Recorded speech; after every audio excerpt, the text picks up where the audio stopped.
या ना मानो। नमस्कार दोस्तों, खबरों की दुनिया में आपका स्वागत है। मैं ज्ञान सिंह। किसान को अन्नदाता कहा जाता है, लेकिन आज किसान विरोधी बिल के पास होने से वही अन्नदाता आज सड़कों पर है। हम आपको बता दें कि किसानों ने आज भारत बंद का ऐलान किया है और उस भारत बंद का ऐलान पूरे देश में देखने को मिल रहा है। हम आपको बता दें कि विकासनगर में, उत्तराखंड के विकासनगर में भी भारत बंद का असर पूरी तरह से देखने को मिला और किसान विरोधी नारे यहाँ पर जो है, किसानों के पक्ष में नारे जो है वो यहाँ पर हर पार्टी लगाती आई। ऐसे में सवाल खड़ा होता है कि आखिर किसानों के लिए जो सहायता होनी चाहिए वो नहीं हो पा रही है। किसान पूरी मेहनत मजदूरी करके अपनी फसल को उगाता है और ऐसे में उसको अगर उसका मूल्य ना मिले तो किसान परेशान हो जाएगा, अपनी जीविका को कैसे चला पाएगा।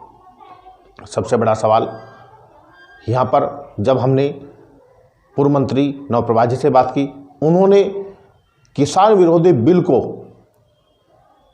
कहा कि ये किसानों के लिए फांसी जैसी सज़ा है, जबकि उन्होंने यह भी कहा कि अगर ये बिल, ये कानून जो काला कानून है किसानों के लिए, ये वापस नहीं लिया गया तो इसमें बहुत बड़ा आंदोलन होगा और किसान इसको कभी भी बर्दाश्त नहीं करेंगे।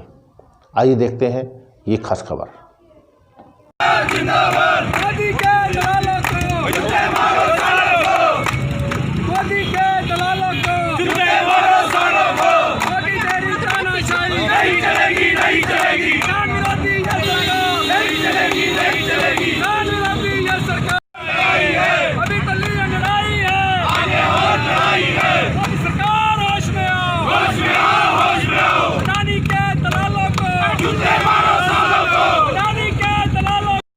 जी सर, जानना चाहेंगे, आज पूरे भारत बंद का ऐलान है, हर पार्टी का समर्थन किसानों के साथ है। ऐसे में क्या लगता है कि किसान जीत पाएंगे? देखिए, ये सरकार के जितने भी फैसले हुए हैं, इनकी फांसीवादी मानसिकता है। ये तानाशाही से काम करना चाहते हैं और हठधर्मी भी है। बड़े से बड़े आंदोलन में इन्होंने कोई सकारात्मक जवाब नहीं दिया, पर ये लोगों की रोजी रोटी का सवाल है। हम अपने इलाके की अगर बात करें तो मक्का की फसल हुई और बाज़ार में मक्का की फसल बिक नहीं पाई, और अब धान की फसल हुई, धान का उठाव नहीं हो पाया, एमएसपी की कोई व्यवस्था नहीं चली। और ऐसे में आप चंद लोगों के हाथ में कॉन्ट्रैक्ट फार्मिंग के नाम पे अगर सारी ताकत को सौंप देंगे और न्यायालय से हटाकर उसे एक सरकारी प्राधिकरण के अधीन कर देंगे, लोगों को शंका होना स्वाभाविक है। लड़ाई है, देखते हैं जनता जीतेगी या तानाशाह जीतेंगे।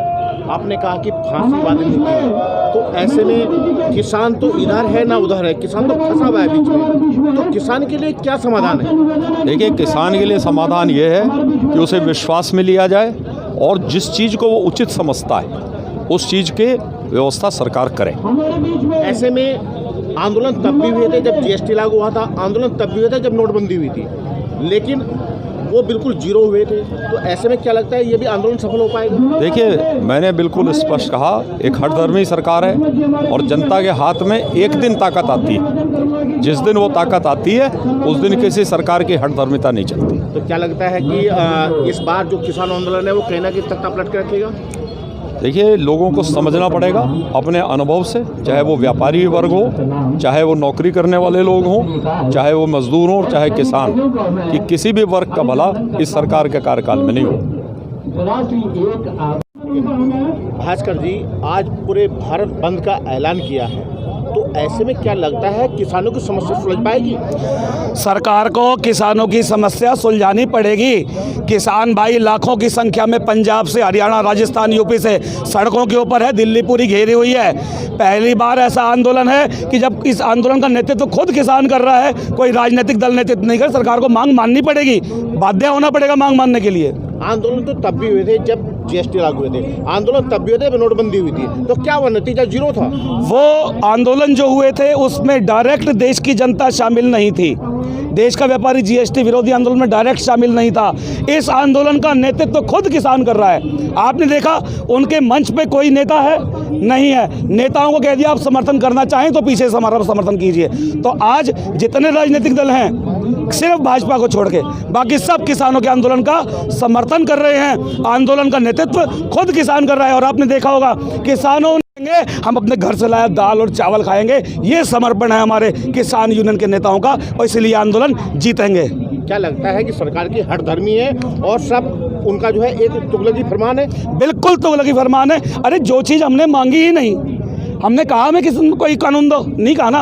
हमने खाली ये कहा था, हमारे किसान नेताओं ने कहा था कि हमारी उपज का मूल्य निर्धारित हो, हमारी उपज का मूल्य हमें सही मिले ताकि हमारे बच्चों की परवरिश अच्छी हो सके, किसान को अन्नदाता को आत्महत्या ना करनी पड़े। यही तो कहा था। आपने पूरी की पूरी व्यवस्था पलट दी, पूरा एक नए कानून ले आए अडानी अंबानी और उद्योगपतियों को फायदा देने के लिए। क्या तरीका है? ये तानाशाही है, ये हठधर्मिता है। और बहुत सही स्टेप लिया हमारे किसान नेताओं ने।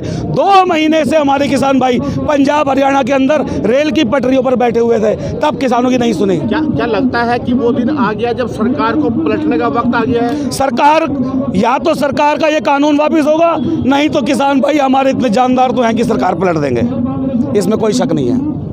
तो आपको लगता है कि कुछ ना कुछ अब होगा, बदलाव होगा?